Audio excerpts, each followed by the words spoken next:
நபிகள் நாயகம் ஸல்லல்லாஹு அலைஹி வஸல்லம் அவருடைய மௌத்துக்கு பிறகுங்க அப்துர் ரஹ்மான் இப்னு அவுஃப் சொர்க்கவாசி என்று வாக்களிக்கப்பட்ட ஒரு நபித்தோழர்.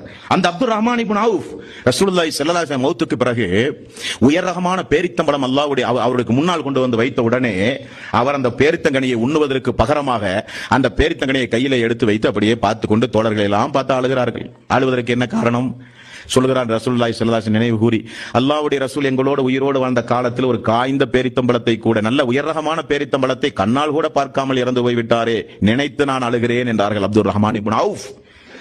வயிறாட என்றைக்காவது வகை வகையான உணவுகள் நமக்கு முன்னால் படைக்கப்பட்ட பொழுது நாம் அந்த வாழ்க்கையை என்றைக்காவது நினைத்து பார்த்தோமா? தென்னை தோழர்கள் பசியும் பட்டினியுமாக வாழ்க்கையை கழித்தார்களே. இன்றைக்கு நாம் எத்தனை வகையான உணவுகளை உண்டு வாழ்க்கையை நடத்தி கொண்டிருக்கிறோம். நமக்கு முன்னால் எவ்வளவு வகையான உணவுகள் விருந்து என்கிற வகையில் எடுத்துக் கொண்டு வரப்பட்டிருக்கிறது. அந்த மக்கள் எல்லாம் 2 பேரித்தம்பழம் 3 பேரித்தம்பழம் 5 பேரித்தம்பழம் எல்லாம் உண்டு வாழ்நாள் முழுக்க வாழ்க்கையை கழித்த மக்கள் ஆயிற்று என்று என்றைக்காவது நினைவு கூர்ந்து நாம் எல்லாம் அழுதிருப்போமா? இல்லை.